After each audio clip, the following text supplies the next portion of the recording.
பீகார் குடும்பம் மனசை பதப்பதைக்க வைக்கிற ஒரு சம்பவம். அங்கேருந்து முதல்ல வேலை தேடி தமிழ்நாட்டுக்கு வராரு. வந்து ஸ்ரீபெரும்புதூரில் ஒரு கம்பெனியில் வாட்ச்மேனாக வேலை பார்க்குறாரு. இவரோட ஒய்ஃப் இது வரைக்கும் பார்த்ததில்லை. பார்த்த உடனே அவங்க மேலே அவருக்கு ஆசை வந்துடும். அப்புறம் நீங்கள் இங்கே தங்கிங்க அப்படின்னு சொல்லி இடத்த கொடுத்துட்றாரு. கொடுத்ததுக்கப்புறம் அப்பா அடித்து போட்டாங்க, அம்மாவை இது பண்ணுறாங்க அப்படின்னா அது ஒவ்வொன்று கற்று குழந்தைதுக்கு என்ன தெரியும், கத்த ஆரம்பிச்சோன்னா கத்தவா சேர கத்தனா மற்றவங்களுக்கு தகவல் கிடைச்சி வந்துடுவாங்கன்னு சொல்லிட்டு இந்த குழந்தைய தூக்கி சோறில் அடிக்கிறான்.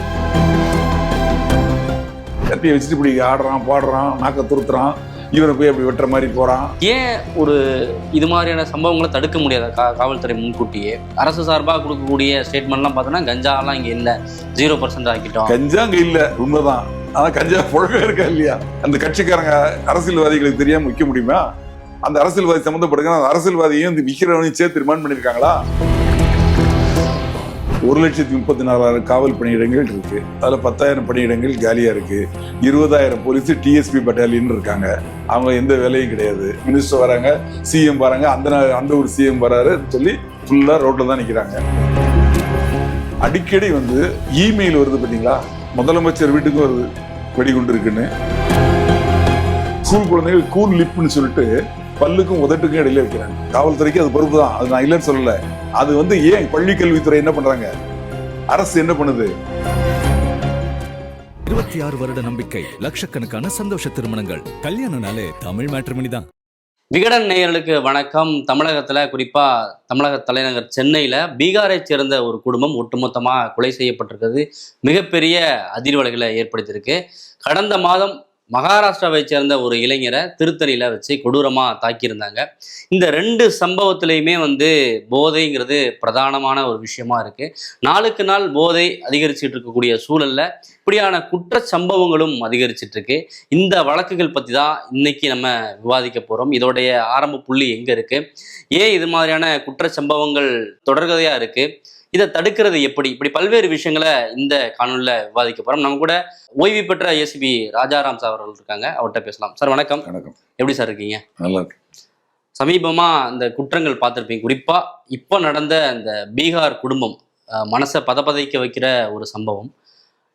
இதை பார்த்து என்ன நடந்தது இந்த சம்பவத்தில், இப்போ கரண்ட் ஸ்டேட்டஸ் என்ன? அதாவது கௌரவ் குமார் அப்படிங்கிறவர் வந்து பீகாரை சேர்ந்தவர். அவருக்கு வயசு 24. அவர் வந்து அங்கேருந்து முதல்ல வேலை தேடி தமிழ்நாட்டுக்கு வராரு. வந்து ஸ்ரீபெரும்புதூரில் ஒரு கம்பெனியில் வாட்ச்மேனாக வேலை பார்க்குறாரு. அதுக்கப்புறமா அவர் என்ன நினைக்கிறார், தன்னோட குடும்பத்தையும் கொண்டு வந்துடலான்னு சொல்லி அவரோட ஒய்ஃபையும், அவங்களுக்கு வயசு 22, ஒரு 2 வயசு ஆண் குழந்தை, அவங்கள கூட்டிட்டு வந்துடுறாரு. அந்த குழந்தைய படிக்க வைக்கணும் அப்படிங்கிறதுக்காக சென்னைக்கு வர்றாரு. அந்த வேலையை விட்டுட்டு சென்னைக்கு வந்து கிருஷ்ண பிரசாத் அப்படின்னு சொல்லி ஒருத்தர் அடையாறில் இருக்காரு. அவரும் பீகாரை சேர்ந்தவர். அவர் இவருக்கு தெரிஞ்சவர். அந்த கிருஷ்ண பிரசாத்துக்கு ஒரு 60 வயசு இருக்கும். அவர் என்ன பண்ணுவார்னா, அங்கிருந்து வரக்கூடியவங்களுக்கு இங்கே எங்கேயாவது வேலை வாங்கி கொடுப்பார். ஒரு மீடியேட்டர் மாதிரி. ஏன்னா ரொம்ப நாள் அங்கே இருக்காரு. அவருக்கு இங்கே நிறைய பழக்கம் இருக்கு. அவருக்கு தமிழும் தெரியும், அவங்க மொழியும் தெரியும். அப்போ அவரை போய் இவர் அப்ரோச் பண்ணுறாரு. அப்போ அவர் என்ன பண்ணுறாரு, அவருக்கு தெரிஞ்ச 2-3 இடத்துல கேட்குறாரு. இது மாதிரி ஒரு பையன் வந்திருக்கிறாரு, ஃபேமிலியோடு வந்துட்டாரு, இது மாதிரி வேலை வந்துருப்போம், அவங்க ஒரு 10 நாள் போருங்க, நாங்கள் ஏற்பாடு பண்ணி தரோம் அப்படிங்கிறாங்க. அதுக்கு வரைக்கும் இவர் எங்கேயாவது தங்கணும். அப்போது இவர் குழந்தை ஒய்ஃபோடு இருக்கிறனால என்ன பண்ணுறாரு, அவர்கிட்ட அங்கே வாட்ச்மேனாக வேலை பார்த்தார் இல்லையா, அப்போ வேலை பார்த்த சிக்கந்தருங்கிறார் இவருக்கு நண்பர். அவர் நம்பர் இவர்கிட்ட இருக்குது. அதுக்கு ஃபோன் பண்ணுறாரு. ஃபோன் பண்ணப்போ அவர் சொல்ல, நான் சென்னையில் தான் இருக்கேன் அப்படிங்கிறார். அப்போ எனக்கு தங்குறதுக்கு இடம் வேணும், இல்லை வேலை வாங்கி கொடுத்தாலும் சரிதான், இல்லை ஒரு 10 நாள் கழித்து வேலை கிடைக்கிற மாதிரி இருக்குது, அது வரைக்கும் தங்கணும் ஃபேமிலியோட அப்படிங்கிறார். அப்போ அவர் சொல்கிறார், நான் வந்து தரமணியில் அந்த வேதியியல் பாலிடெக்னிக் அங்கே கன்ஸ்ட்ரக்ஷன் ஒர்க் நடந்துட்டு இருக்கு, அந்த இடத்துல நான் வந்து வாட்ச்மேனாக இருக்கிறேன், இங்கே நான் மட்டும்தான் இருக்கிறேன், இங்கே வந்து தங்கிங்க அப்படிங்கிறாரு. சரின்னு சொல்லி அங்கே போகிறாங்க. அங்கே போனதுக்கப்புறம் தான் இவர் பார்க்குறாரு, இவரோட ஒய்ஃப் இது வரைக்கும் பார்த்ததில்லை. பார்த்த உடனே அவங்க மேலே அவருக்கு ஆசை வந்துடுது. அப்புறம் நீங்கள் இங்கே தங்கிங்க அப்படின்னு சொல்லி இடத்த கொடுத்துட்றாரு. கொடுத்ததுக்கப்புறம் இவர் யோசனை பண்ணி பார்க்குறாரு, என்ன பண்ணலாம் ஏது பண்ணலான்னு அந்த ஞாபகமாகவே இருக்குது. உடனே இவரோட நண்பர்கள் ஒரு சர்க்கிள், ஒரு 4-5 பேர், அவங்க கூட சேர்ந்து நைட்டு 9 மணிக்கு மேலே அந்த பாலிடெக்னிக் வளாகத்துக்குள்ளே இன்னொரு இடத்துல உட்காந்து தண்ணி அடிக்கிறாங்க. அவர் ஒய்ஃபு அவங்கெல்லாம் படுத்து தூங்கிட்டாங்க. தூங்குனதுக்கு அப்புறம் இவரு வந்து அந்த எண்ணத்தோடயே இருக்கிறாரு, நண்பர்கள் அவரோட வச்சு தண்ணி அடிக்கிறாரு. அப்போ அவங்ககிட்ட சொல்றாரு, இதை மாதிரி வந்து ஒரு பெண் இருக்கு, ரொம்ப அழகா இருக்காங்க, எனக்கு அந்த பொண்ணை பார்த்தா ரொம்ப பிடிச்சிருக்கு, அப்படின்னு சொல்லிட்டு என்ன பண்ணணும் எது பண்ணணும் சொல்றாரு. அவங்க கேட்டோன்னே சொல்றாங்க, நாங்களும் வரோம். பார்ட்னர்ஷிப் சேர்றாங்க. பார்ட்னர்ஷிப்ஸ் வந்து பேசி ஒரு போதைக்கு தலைக்கிறதுக்கு அப்புறம் எல்லாரும் மொத்தமாக அங்கே வராங்க. வந்து அந்த பெண்ணுகிட்ட போய் பாலியல் சீண்டல் பண்றாரு. யாரு? இந்த சிக்கந்தர். அந்த ஒன்று அந்த பெண் எந்திரிச்சு கத்துறாங்க. கத்தி என்ன இப்படி பண்ற அப்படி கத்தனோடனே அவங்க கணவரும் அந்த சத்தம் கேட்டு முடிச்சிடுறாரு. முடிச்சு தன்னோட ஒய்ஃப்கிட்ட இவங்க வந்து தப்பு பண்ணுறாங்க, தப்பு பண்ண முயற்சி பண்றாங்க அப்படின்னு அவருக்கு கோவம் வந்துடுது. அவர் அங்கே இருக்கிற ராடை எடுத்து அவங்க அடிக்கிறார். அடிச்ச உடனே இவங்க 5 பேர் இருக்காங்க, எல்லாம் போதையில் இருக்காங்க. ஓ, நம்மகிட்ட அடைக்கலம் வந்தவன் நம்மளே அடிக்கிறானா அப்படின்னு சொல்லிட்டு ஃபர்ஸ்ட் அந்த பொண்ணை ஒரு அடி அடிக்கிறாங்க. அவங்க மயக்கம் போட்டு விழுந்துறாங்க. விழுந்த உடனே இவரை அந்த கொலை வெறியோட தாக்குறாங்க. அந்த எந்த ராடு இவர் எடுத்தாரோ அந்த ராடை எடுத்து அடிச்சு இவர் மூஞ்சியே செதுச்சிடுறாங்க. கௌரவகுமார் ஸ்பாட்லேயே அவுட்டு. அதோட இவங்க விட்டாலும் பரவாயில்ல. அப்புறம் இந்த பெண் பக்கம் பார்க்குறாங்க. அந்த பெண்ணுகிட்ட போய் பாலியல் பலாத்காரம் பண்றாங்க. பாலியல் பலாத்காரம் பண்ணையில அந்த பெண் இறந்து போயிடுறாங்க. இதை பார்த்துட்டு அந்த குழந்தை, சின்ன குழந்தை இந்த சத்தத்தை கேட்டு முழிச்சு பார்க்குது. அப்பா அடிச்சு போட்டாங்க, அம்மாவை ஏதோ பண்றாங்க அப்படின்னா அது ஒவ்வொன்று கத்துது. குழந்தை அதுக்கு என்ன தெரியும்? கத்த ஆரம்பிச்சோன்னா கத்தவா சேர கத்தனா மற்றவங்களுக்கு தகவல் கிடைச்சி வந்துருவாங்கன்னு சொல்லிட்டு அந்த குழந்தைய தூக்கி சோறில் அடிக்கிறாங்க. அடிச்சு அந்த குழந்தை அந்த ஸ்பாட்லேயே இறந்து 3 பேரையும் கொலை பண்ணிடுறாங்க. இப்ப இந்த சம்பவத்துல இது வந்து முன்னாடியே திட்டமிட்டு போதையில போனாங்களா, இல்ல வந்து போதை ஆனதுனால இந்த சம்பவம் நடந்ததா? இதை பத்தி ஏதோ விசாரிச்சு. அந்த பெண் மேல அவருக்கு ஆசை, அந்த பெண்ணை அடையணும் அப்படிங்கிறது அவனோட நோக்கம். அதை வந்து அவன் வந்து தன்னோட நண்பர்கள்ட்ட போதை, அதாவது தண்ணி அடிக்கிற போது சொல்றான். அவங்களும் போதையில் என்ன ஒரு லெவலுக்கு மேலே போதைக்கு மேலே போயிடுறாங்க. அவங்களும் சரி நாங்களும் வரோம் அப்படிங்கிறாங்க. இவனுக்கு என்னன்னா ஒரு தைரியம் வந்துடுது. ஓ, கூட நமக்கு சப்போர்ட்டுக்கு ஆள் இருக்கு அப்படிங்கிற தைரியம் இருக்குது. ஆக பெண்ணாசை, மது போதை, இது 2 தான் அது காரணம். இது நடந்து முடிஞ்சதுக்கு அப்புறம் யோசிக்கிறாங்க, இதுக்கு அடுத்தால என்ன பண்றது, நாளைக்கு அடுத்தால பிரச்சனை ஆகுமே, போலீஸ் வருமே அப்படிங்கிறதுக்காக உட்காந்து அவங்களே பிளான் போடுறாங்க. எப்படி பிளான் போடுறாங்கன்னா, இந்த 3 பாடியையும் தனித்தனியா கோணியில கட்டுறாங்க. கெட்டி ஐடியா என்ன பண்றாங்கன்னா, 3 டிஃபரெண்ட் டைரக்ஷன்ல கொண்டு போட்டுடலாம். வெவ்வேறு இடங்கள்ல போட்டுடலாம். அதுவும் வந்து கண்டுபிடிக்க முடியாத இடங்கள்ல, ஆள் நடமாட்டம் இல்லாத இடங்கள்ல போட்டுடலாம் அப்படின்னு பிளான் பண்றாங்க. பிளான் பண்ணி என்ன பண்றாங்க, இந்த பெண்ணோட பிரேதத்தை அந்த தரமணியில இருக்க ஒரு குப்பை தொட்டியில கொண்டு போடுறாங்க. அவங்களுக்கு தெரியும், குப்பை தொட்டியில போட்டாச்சுன்னா அடுத்த குப்பை வண்டி லாரி வரும் அடுத்த நாள் காலையில். அதுல இந்த இதை அப்படி அதோட தூக்கி அப்படி சாய்ச்சிடும். பார்த்துருக்கீங்களா? அந்த குப்பை தொட்டியில என்ன இருக்கு எதுங்கெல்லாம் பார்க்காது, அப்படியே தூக்கி தூக்கி சாய்ச்சிடும். அது உள்ள போயிடும். உள்ள போனதுக்கு அப்புறம் அதுக்கு மொத்தமா சேர்ந்ததுக்கு அப்புறம் கொண்டு போய் குப்பை மேட்டில் கொண்டு கொட்டிடுவாங்க.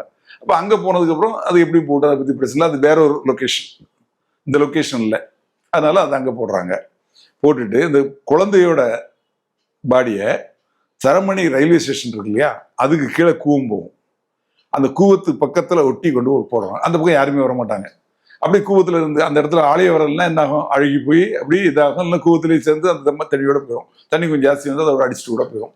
அப்படிங்கிறதுக்காக யாரும் ஆள் நடமாட்டம் இல்லாத இடத்துல கொண்டு போடுறாங்க. 3வது, இவனோட பாடியை, சௌரகுமாரோட பாடியை என்ன பண்றாங்க, பேக் பண்ணி பைக்கில் எடுத்துட்டு போறாங்க. இவங்களோட பிளான் என்ன அப்படின்னா, அடையாறு ஆறு இருக்கு இல்லையா, அது வந்து கடல்ல போய் சேரும். முகத்துவாரம்னு சொல்லுவாங்க.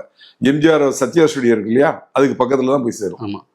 அந்த இடத்துல கொண்டு போட்டோம்னா கடல் தண்ணியில் அடிச்சு போயிடும். இந்த தண்ணி போய் அப்படி கடல்ல இல்லை கடல்ல இந்த பக்கம் வெளியே வந்ததுன்னா அதிகமாக வந்ததுன்னா உள்ள எடுத்துட்டு போயிடும். ஆமா, அப்படி போனா மீன் தின்னுடும். யாரும் பார்க்க போறது இல்லை, எலும்பு தான் கிடைக்கும். அந்த இடத்துல யாரும் போய் தேட போறது இல்லை, பார்க்க போறது இல்லை. அப்படிங்கிறதுக்கு எங்களோட பிளான். எடுத்துட்டு போறாங்க. நைட்ல போறப்போ இது நடக்குது 23ஆம் தேதி நைட்டு, 24ஆம் தேதி அதிகாலை. அப்போ போறப்போ பைக்ல ஒருத்தன் ஓட்டிட்டு இருக்கான், இன்னொருத்தன் அந்த மூட்டையை கையில வச்சிருக்கான்.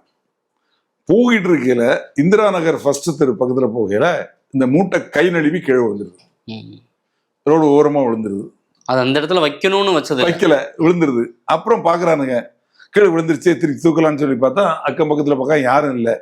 இவங்க கஷ்டப்பட்டு தூக்கி திருப்பி வண்டியில ஏறத வேற யாராவது நேரம் வண்டியில வந்தா பாத்துருவாங்கன்னு சொல்லி எதுக்கு வம்பு, அப்படியே விட்டு போயிடலாம் அப்படின்னு சொல்லிட்டு விட்டுட்டு போயிடுறாங்க. அதுதான் அவங்களுக்கு சரியான, அதுதான் வந்து இப்ப அவங்களுக்கு சரியான பிரதானமான காரணம். அதுதான் விட்டுட்டு போயிடுறாங்க. போயிட்டு அங்க போய் ரத்தக்கரை படிஞ்சிருந்துருக்கு இல்லையா, அதெல்லாம் அங்க உள்ள கம்பெனி இருக்கு, அந்த இது இருக்குல்ல பாலிடெக்னிக், அங்க இருந்து கெமிக்கல் கன்ஸ்ட்ரக்ஷன் ஒர்க் நடந்துட்டு இருக்கு. கெமிக்கல் எடுத்துக்கொண்டு வந்து கம்ப்ளீட்டா இந்த ரத்தத்தெல்லாம் தொடச்சிடறாங்க. கிளீன் பண்ணிடுறாங்க. கிளீன் பண்ணிட்டு அடுத்த நாள் காலையில, அதாவது 24ஆம் தேதி காலையில யூனிஃபார்ம் போட்டு செக்யூரிட்டி டியூட்டி பார்த்துட்டு இருக்கான். வழக்கம் போல வந்துட்டாங்க. அவனோட ரெகுலர் டியூட்டியை பார்த்துட்டு இருக்கான். காலையில இந்த இந்திரா நகர் 1வது தெருவில் இந்த ஒரு மூட்டை கிடந்தது இல்ல, அந்த மூட்டையில இருந்து லைட்டா ரத்தம் கசியுது. அந்த பக்கம் வரக்கூடிய பப்ளிக் பாக்குறாங்க. இந்திரா நகர் வந்து பணக்காரங்க ஏரியா, எல்லாமே கார்ல தான் போவாங்க, 1-2 பைக் இருக்கும். பொதுவாக யாருமே வந்து நடந்து போறது ரொம்ப அபூர்வம், வாக்கிங் போறவங்க நடந்து போவாங்க. இப்போ பாக்குறாங்க, இது என்னடா ரத்தம் வந்துட்டு இருக்கு, என்ன சமாச்சாரம் சொல்லி 100க்கு ஃபோன் பண்றாங்க. 100க்கு ஃபோன் பண்ண உடனே அவங்க லோக்கல் போலீஸ் ஸ்டேஷன் தகவல் சொல்றாங்க மைக்கில். உடனே அங்கே இருக்க லோக்கல் பெட்ரோல் வெஹிக்கிள் வருது, லோக்கல் போலீஸும் வராங்க. வந்து பார்த்து ஓப்பன் பண்ணி பார்த்தா உள்ள பெணா இருக்கு, முகம்லாம் செதஞ்சு போயிருக்கு. ஆனால் முகத்தை பார்க்கல, நம்ம ஊர் முகம் இல்லை, அது வட இந்தியா. அதுக்கப்புறம் தான் என்னாருன்னு தெரியுது அவங்களுக்கு. அப்போ பார்க்குறாங்க, பார்த்து ஒரு ஆள் இறந்துருக்காருன்னு தான் தெரியுது. அப்புறம் சர்ச் பண்ணி பார்க்குறாங்க, பார்த்தா அந்த தரமணியில் அவர் இருந்தார் இல்லையா, அந்த பேப்பரில் அந்த அட்ரஸை எழுதி வச்சிருக்காரு. இவர் முதல்ல அவரை சிக்கந்தரை எங்கேயோ பார்த்துருப்பாரு போலுக்கு, இல்லை ஃபோனில் பேசல, இந்த அட்ரஸ் சொல்லியிருப்பாரு. அந்த சொன்ன அட்ரஸை இவர் எழுதி வச்சிருக்காரு. அந்த பேப்பர் இருக்கு. அந்த அட்ரஸ் எடுத்து அதை எடுக்கிறாங்க போலீஸ். ரெண்டாவது அந்த இடத்துல பக்கத்தில் இருக்க சிசிடிவியை பார்க்குறாங்க. சிசிடிவியில் பார்த்தா 2 பேர் ஒரு மூட்டை தூக்கிட்டு வராங்க. இந்த இடத்துல வந்து மூட்டை நழுவி விடுது. அதுக்கப்புறம் அந்த வண்டி நம்பர் என்னன்னு பார்க்குறாங்க, ஜூம் பண்ணி பார்க்குறாங்க. பார்த்தா வண்டி நம்பர் தெரியுது. உடனே அதோட ஃபோல்டர் அட்ரஸ், ஓனர்ஷிப் அட்ரஸ் எடுக்கிறாங்க. எடுத்து பார்த்து கரெக்டாக வந்து சிக்கந்தட்ட வராங்க. இந்த அட்ரஸும் போய் பார்த்தா அதே தரமணி பாலிடெக்னிக் தான். அங்கே யார் சிக்கந்தர், அவன் சொல்லியிருக்காங்க, பேர் எழுதி வச்சிருக்காங்கல்ல, அவன் அங்கே டியூட்டியில் இருக்கான். அவனை கூப்பிட்டு, என்னப்பா நீதான் சிக்கந்தரா, என்ன விஷயம் ஏதுன்னு கேட்குறாங்க. ஒன்றுமே தெரியாத மாதிரி பேசுகிறான்.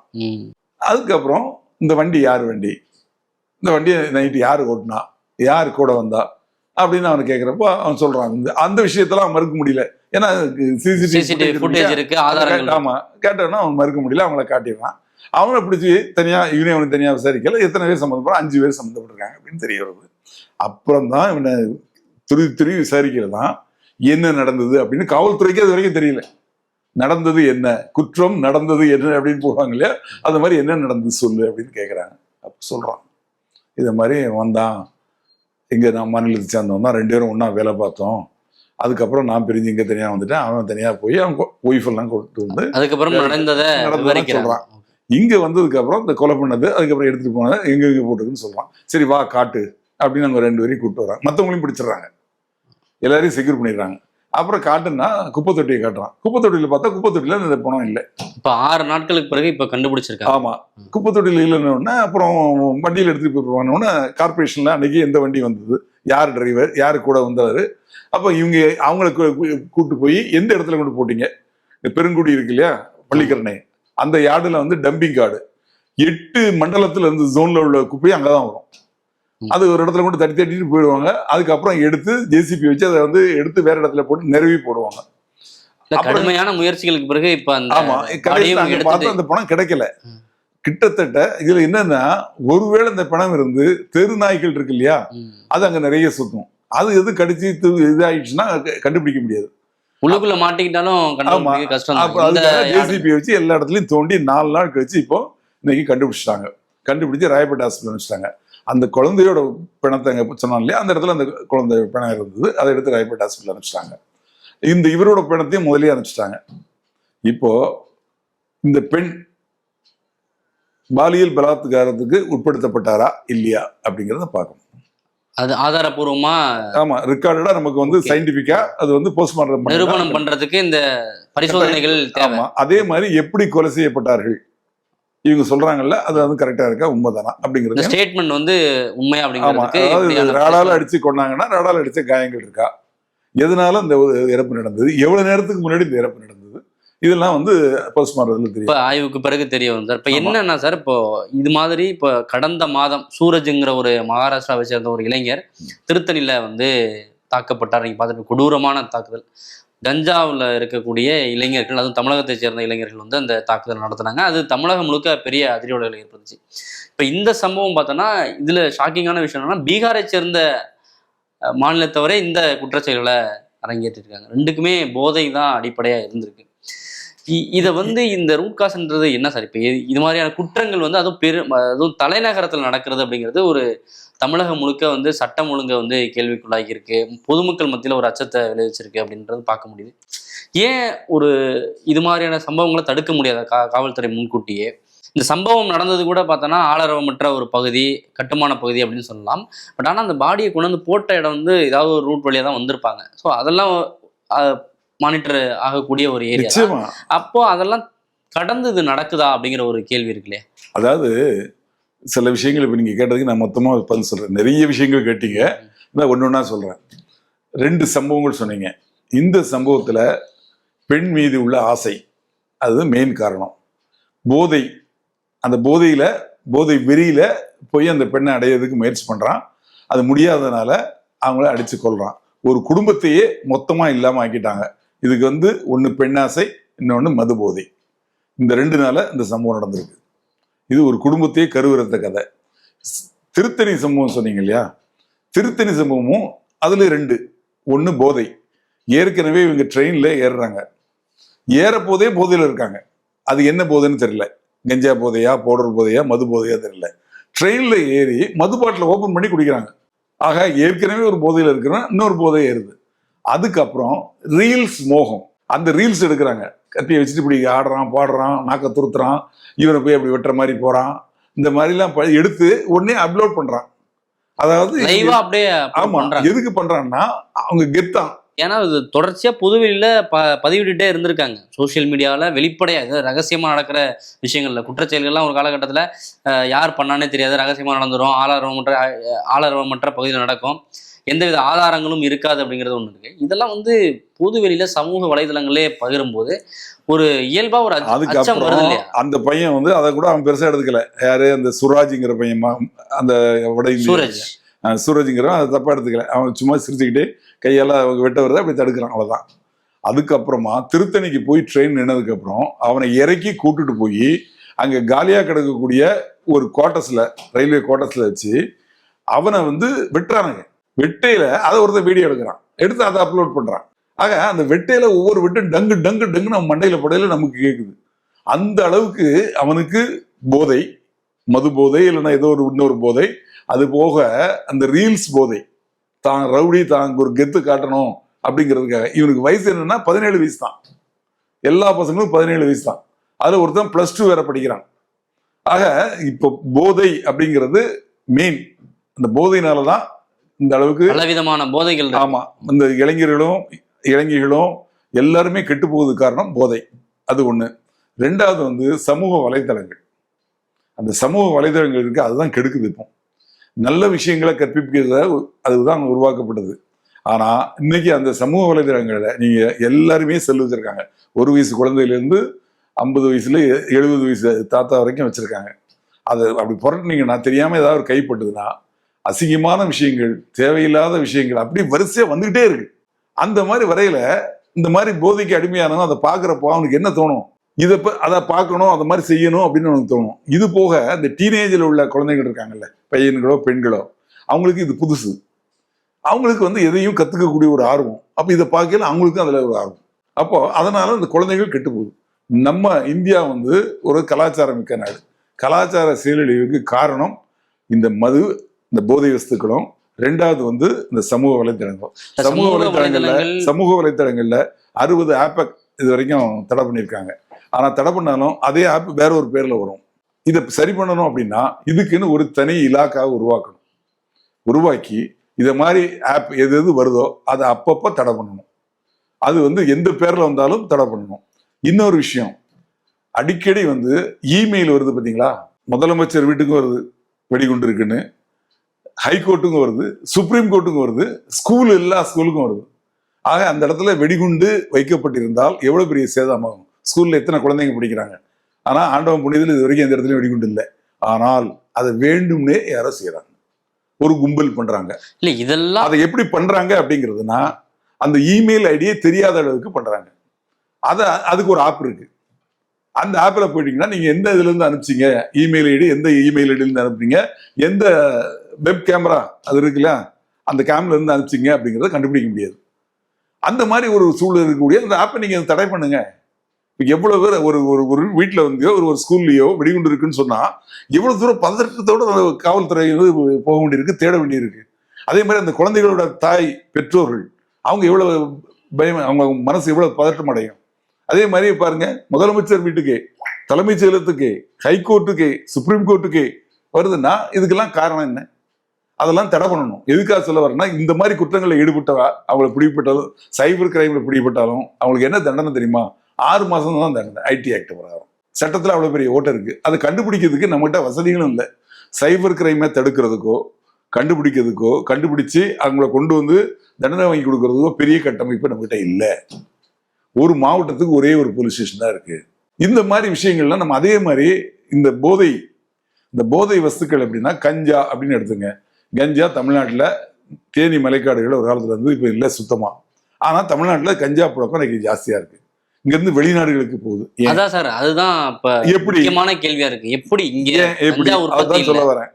என்னன்னா, கொரோனா பீரியட்ல கிட்டத்தட்ட 2 ஆண்டுகள்ல மது பிரியர்கள் அவங்களுக்கு போதைக்கு அரசு மதுக்குப்பான கடைகள் இல்லை, கையில காசு இல்லை. அந்த சமயத்துல 5 ரூபா 10 ரூபாய்க்கு இந்த கஞ்சா கிடைச்சது. உடனே அதை நோக்கி போனாங்க. அங்க போனா இந்த 5 ரூபா 10 ரூபாய்க்கு வாங்கினது ஒரு நாள் முழுக்கும் போதனைக்கு. ஆக அதோட பயன்பாடு ஜாஸ்தி ஆகுது, தேவை ஜாஸ்தி ஆகுது. அப்போ வெளியூர்ல இருந்து வருது. எங்க இருந்து வருதுன்னா OTA, ஒரிசா, தெலுங்கானா, ஆந்திரா, இந்த 3 மாநிலத்தோட பார்டர் ஜங்ஷன். அங்க வந்து நெல் பயிர் மாதிரி பயிரிடுறாங்க. பயிரிட்டு அதை ஸ்டாக் வாங்கி ஒரு கும்பல், ஒரு பயிரிடுறது ஒரு கும்பல், அதை ஸ்டாக் வாங்கிக்கிறது இன்னொரு கும்பல், ஸ்டாக் வைக்கிறது, அங்கிருந்து டிரான்ஸ்போர்ட் பண்ணி இங்க தமிழ்நாட்டுக்குள்ள கொண்டு வரது இன்னொரு கும்பல். இங்க வந்து அப்புறம் ஹோல்சேல், ரீட்டைல், அப்புறம் வந்து சேல்ஸ், இதுக்கு தனித்தனி டீம். ஆக இதுக்கு எல்லாமே ஒரு பெரிய நெட்வொர்க்கே இருக்கு. அங்க 2000 ரூபாய்க்கு 1 கிலோ கஞ்சாங்கிறது இங்க வந்து 20,000, 40,000, 60,000 வரைக்கும் இருக்கு. ஆக இது எடுத்துட்டு வர்றவங்களுக்கு நிறைய காசு கிடைக்குது. இந்த நெட்வொர்க்ல நிறைய பணம் புழங்குது. 2வது இவங்களும் வந்து அரசு மதுபான கடைகள் திரும்பி திறந்ததுக்கு அப்புறம் 110 ரூபா ஒரு குவார்டர் அடிச்சா 3 மணி நேரம் தான். ஆனா இப்ப 50 ரூபா 60 ரூபாய்க்கு ஒரு பொட்டலம் வாங்கினா ஒரு நாள் முழுக்கும் தாங்குது. அதனால இதோட தேவைகள் ஜாஸ்தி ஆயிடுச்சு. அப்ப எல்லாரும் அதை பழகிட்டாங்க. ஏன் குழந்தைகள், ஸ்கூல் குழந்தைகள் கூல் லிப்னு சொல்லிட்டு பல்லுக்கும் உதட்டுக்கும் இடையில வைக்கிறாங்க. அந்த அளவுக்கு வந்துருச்சு. இதை வந்து தடை பண்ணுங்கன்னு நம்ம பள்ளி கல்வித்துறையிலேருந்து ஒவ்வொரு ஸ்கூலுக்கும் இன்டிமேஷன் போகுது, லெட்டர். இதை மாதிரி செக் பண்ணுங்க, பக்கத்தில் கடைகளில் விற்கிறாங்களான்னு பாருங்க அப்படிங்கிற அளவுக்கு குழந்தைகள் கெட்டு போயிட்டாங்க. ஆக இது வந்து கஞ்சா பவுடர் அப்படிங்கிறது வந்து ஹீராயின் பவுடர் இருக்கு இல்லையா, இது எல்லாமே வெளிநாட்டுல இருந்து தான் வருது. ஆப்கானிஸ்தான்ல தான் இதை தயாரிக்கிறாங்க. அங்கேயும் பாப்பி செடிகள்னு ஒரு செடியை வளர்க்கறது ஒரு டீம். அதை எடுத்துட்டு போய் கட் பண்ணி கொண்டு போய் ஃபேக்டரியை கொண்டு போகிறது. அங்கே கெமிக்கலோட சேர்ந்து அவங்க எப்படின்னா, க்ரூட் ஆயில் இருக்குல்ல, க்ரூட் ஆயில வந்து பிரிக்கையில என்னெல்லாம் வரும்? பெட்ரோல், 2வது டீசல், 3வது மண்ணெண்ணெய், அப்படி கடைசியா தார் வரைக்கும் வரும். அதே மாதிரி ஹீராயின் பவுடர், மெத்தாபெட்டமின், பெட்டமின் இப்படின்னு நிறைய வருது. அந்த ஹீராயின் வந்து ஒரு கிலோ 7 கோடி. அது வந்து முந்திரா துறைமுகம்னு இருக்கு இல்லையா, அந்த துறைமுகத்தை மூடிட்டாங்க. அங்க வந்து கண்டெய்னருக்குள்ள 30,000 கோடிக்கு வந்திருக்கு. அது எங்க இருந்து வருது அப்படின்னா, அந்த போட்டிருக்கு கன்சைன்மெண்ட், ஈரான்ல இருந்து வரதா போட்டிருக்கு. எங்க போகுதுன்னா டெல்லியில ஒரு அட்ரஸ் போகுது. டெல்லியில் உள்ள அந்த அட்ரஸை போய் பார்த்தா அந்த ஓனர் எங்க இருக்காங்க, அந்த கம்பெனியோட ஒரிஜினல் இது எங்க இருக்காங்கன்னா ஆந்திராவில், ஹைதராபாத்ல போய் பார்த்தா அவங்க 2 பேரும் பள்ளிக்கரணையில் இருக்காங்க. இப்போ அவங்கள அரெஸ்ட் பண்ணி உள்ள இருக்காங்க, ஹஸ்பண்ட் ஒய்ஃப். எவ்வளவு? 30,000 கோடி பவுடருக்கு எடுத்துருது. ஆக தமிழ்நாட்டுக்குள்ள போதை கலாச்சாரம் அதிகமாக வந்ததுக்கு வழி இதுதான்.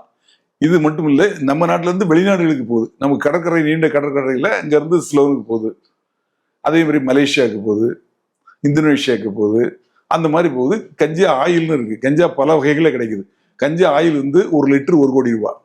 அந்த அளவுக்கு இதுல பணப்புழக்கம் ஜாஸ்தி இருக்கிறதுனால இதுல ஈடுபடக்கூடியவங்களுக்கு நிறைய லாபம் கிடைக்கும். அதனால தொழில் பெருகுது. இதனால கெட்டு போறது நம்ம தமிழ்நாட்டு மக்கள் தான், தமிழ்நாட்டு ஜனங்கள் தான். அது மட்டும் எப்படி இல்லை, குழந்தைகள்ல இருந்து பெரியவங்க வரைக்கும், பெண்கள் வரைக்கும்.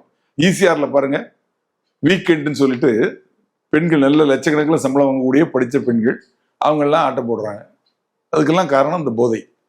இந்த போதைங்கிறது வந்து நிச்சயமா தடுக்கப்பட வேண்டிய ஒரு பெரிய விஷயம். இதுக்கு அரசாங்கம் சரியான நடவடிக்கை எடுக்கணும். இதுல காவல்துறையால ஏன் கட்டுப்படுத்த முடியலன்னு கேட்குறீங்க இல்லையா? அதான் கேட்குறேன். ஓய்வு பெற்ற ஒரு காவல்துறை அதிகாரியா இருக்கிற நீங்க நிறைய தகவல்களை பகிர்ந்துக்கிறீங்க. இந்த கஞ்சா எங்க பயிரிடப்படுது, எப்படி வருது, மற்ற போதைப் பொருட்கள் எப்படி வருது, எங்கேருந்து வருது இப்படின்னு நிறைய தகவல்கள் இருக்கு.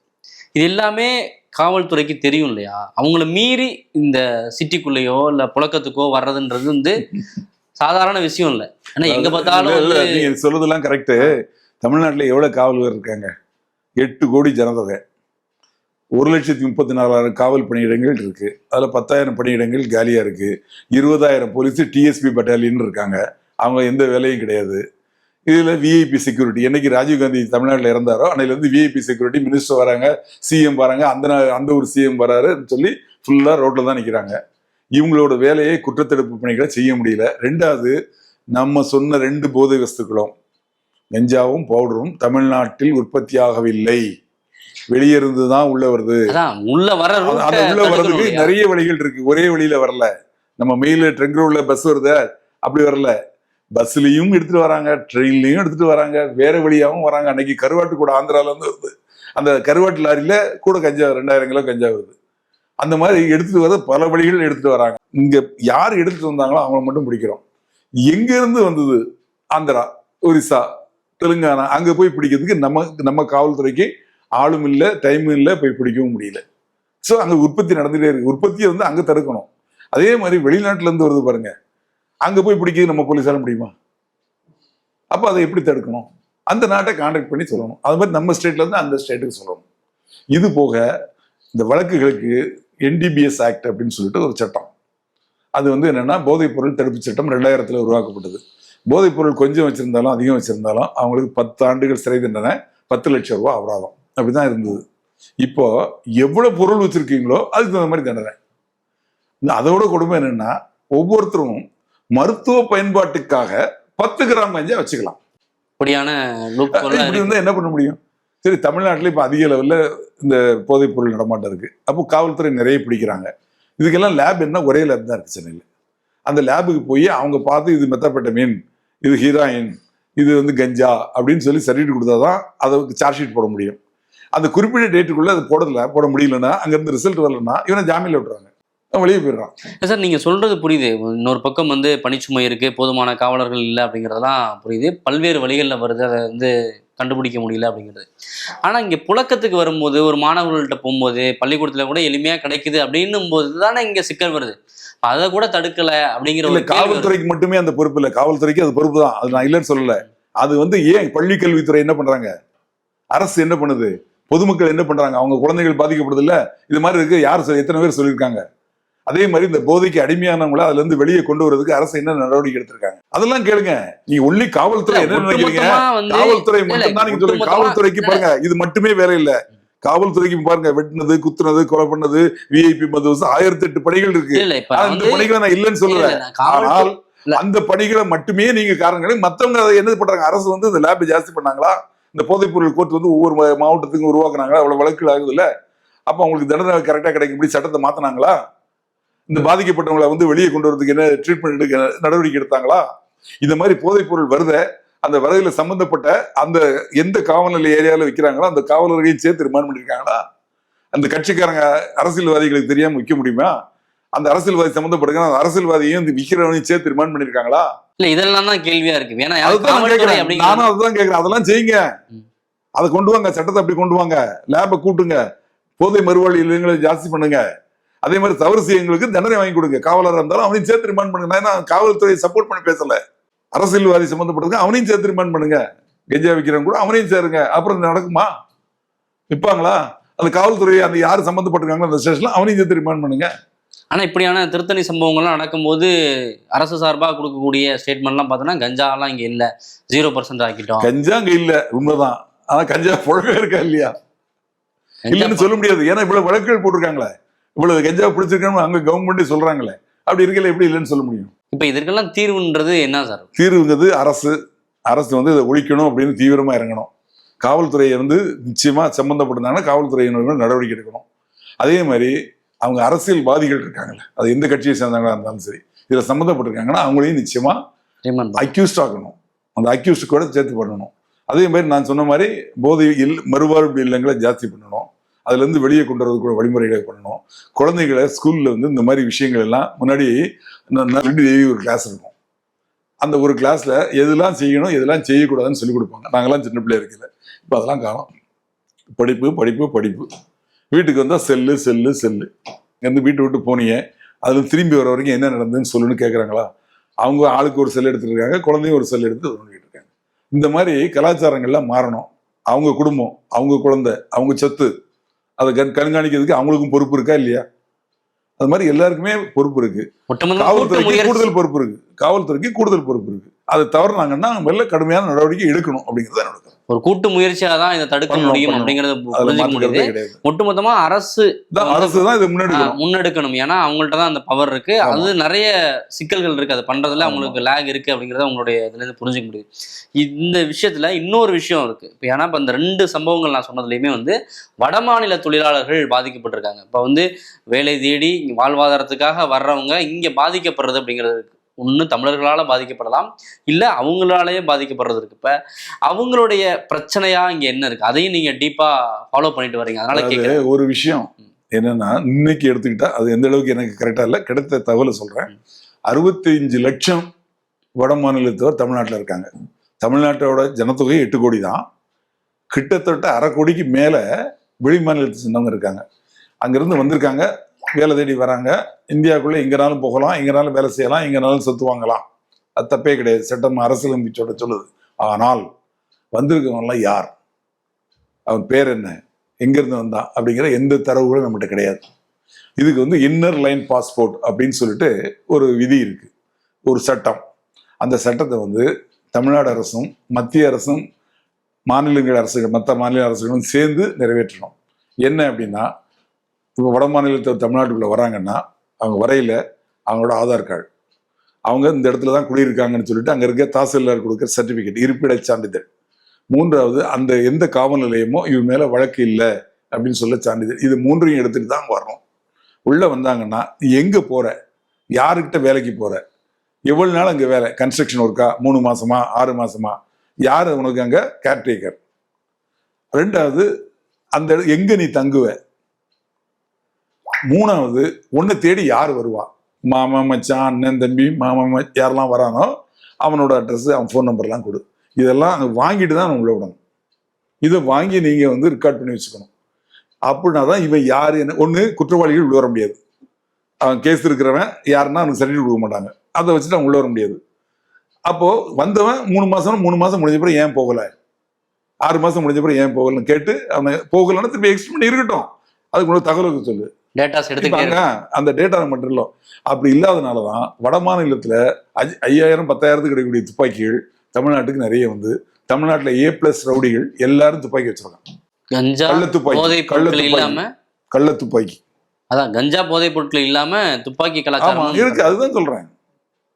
எத்தனை மாவோயிஸ்ட் அங்க வந்து கேஸ்ல சம்மந்தப்பட்டவங்க இந்த கும்பலோட வந்துடுறாங்க, அங்கிருந்து போலீஸ் வந்து பிடிச்சிட்டு போறாங்க. வெளிமாநிலத்திலிருந்து வரக்கூடிய தொழிலாளர்கள் ஏதோ ஒரு நிறுவனத்துக்கோ இங்க இருக்க மீடியேட்டர்கள் மூலமா தான் வர்றாங்க. அவங்களை ஈஸியா ட்ரேஸ் பண்ண முடியும், எவ்வளவு பேர் வர்றாங்க அப்படிங்கிற கணக்குகளை வந்து நம்ம வந்து பதிவு செய்ய முடியும். ஏன் அதை பண்ண மாட்டாங்க? அதுவும் அரசு செய்யணும். அதாவது இப்போ கஷ்டம். இப்போ வந்து எல்லாம் தமிழ்நாடு முழுக்க இருக்காங்க, எங்க இருக்கான்னு தேடி பிடிக்கணும். இப்போ என்னன்னா அந்தந்த காவல் நிலையத்துல இருந்து இல்ல ஒரு இன்ஃபார்ம், ஒரு சர்க்குலர் கொடுத்தா கண்டுபிடிச்சு முதல்ல அவங்கள என்ட்ரி பாயிண்ட்லயே பண்ணிடணும். இனிமேல் அட்லீஸ்ட் வரக்கூடியவங்களெல்லாம் அப்படி பண்ணிட்டு உள்ள யாரெல்லாம் இருக்காங்கிறதையும் எடுக்கணும்.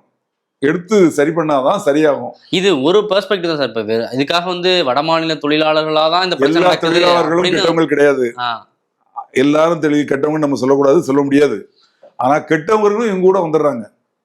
இப்ப வராங்க, ஏதோ பண்றாங்க, போயிடுறாங்க. நமக்கு எப்படி தெரியும்? இப்ப நான் சில விஷயங்கள் சொல்றேன், எல்லாரும் கெட்டவங்களுக்காக சொல்ல. பவாரியா கேங் ஒரு எம்எல்ஏ வந்து கொலை பண்ணாங்க, அது எங்க உள்ளவங்க, வட மாநிலத்தை சேர்ந்தவங்க தான். மேவாட் கேங் கேரளாவில் போய் பேங்க், அதாவது ஏடிஎம்ல கொள்ளையடிச்சிட்டு அந்த காரை கொண்டு போய் கண்டெய்னர் லாரியில் ஏற்றிட்டு வரையில நாமக்கல்ல பிடிக்கல, வண்டி மேலாம் ஏற்றிட்டே போறாங்களே ஒரு 6 மாசத்துக்கு முன்னாடி, அதில் சுட்டு கொண்டாங்க இல்லையா, அவங்க மேவாட் கேங். இது மாதிரி அந்த கொள்ளையர்கள் வந்து அதே மாதிரி பேங்க்ல கொள்ளையடிக்கிறவங்க. அந்த பேங்க்ல கொள்ளையடிக்கிறவங்க வந்து வட இந்தியாவில வந்து இங்க கொள்ளையடிச்சாங்க 2013 12 நினைக்கிறேன். அவங்க 5 பேர் நம்ம திருவான்மியூர்ல ஒரு பேங்க்ல கொள்ளையடிச்சிட்டாங்க. அதுக்கப்புறம் அவங்க யார் என்னன்னு விசாரிச்சு பார்த்து கொள்ளையடிக்கிறதுக்காக வந்து இங்க தங்கியிருக்காங்க வேலைச்சேரியில, 5 பேரை சுட்டு கொண்டாங்க. அதுக்கப்புறம் அந்த சம்பவமே இல்லை. ஏன் இப்போ ஈரானிய கொள்ளையர்கள் ஒரே நாள்ல செயின் ஸ்நாச்சிங் வரிசையா பண்ணாங்களா, பண்ணிட்டு ஏரோட்ராமுக்கு உள்ள போயிட்டாங்க, உள்ள போய் பிடிச்சிட்டு வந்தாங்களா, அதுல ஒருத்தரை சுட்டு கொண்டாங்கல்ல. ஆமா. இப்ப இவங்கெல்லாம் யார்? அதுக்காக ஒரு வலைதளத்துல பக்கம் வரவங்க எல்லாருமே கெட்டவங்கன்னு சொல்லல, கெட்டவங்களும் வராங்க. அதனால நீங்க கண்டுபிடிங்க, முதல்ல யாரு என்னங்கிறது தெரிஞ்சு அதுக்கப்புறமா உள்ள அலோவ் பண்ணுங்க. அதுக்காக வந்து சுற்றுப்பயணம் வர்றவங்க எல்லாம் நீங்க பார்க்கணுங்கிறது இல்லை. வேலை தேடி குடும்பத்தோட வராங்க, வேலை தேடி வராங்க, மாசக்கணக்கில் இருப்பாங்கன்னா அவங்கெல்லாம் நீங்க கரெக்டா அந்த இன்னர் லைன் பாஸ்போர்ட் அதை வந்து நம்ம அமலுக்கு கொண்டு வரணும். ஒரு பக்கம் உள் மாநிலத்துக்குள்ளே நடக்கக்கூடிய குற்றச்செயல்களை தடுக்க வேண்டிய பொறுப்பு, இன்னொரு பக்கம் வெளி மாநிலத்தவர்கள் வந்து அங்க அதுக்குள்ள சில பேர் வந்து குற்றவாளிகளா இருக்கிறது, அவங்கள தடுக்க வேண்டிய பொறுப்பு, இப்படி எல்லாமே அரசுக்கு இருக்கு. எல்லாமே அரசு இருக்கு. வந்து இதுல முன்னெடுக்கணும். இப்படி பல்வேறு தகவல்களை சொல்லியிருக்கீங்க. ரொம்ப முக்கியமான தகவல்களை பகிர்ந்தீங்க. உங்க நேரத்துக்கு நன்றி சார். நன்றி, வணக்கம். 26 வருட நம்பிக்கை, லட்சக்கணக்கான சந்தோஷ திருமணங்கள். கல்யாணம்னாலே தமிழ் மேட்ரிமோனி தான்.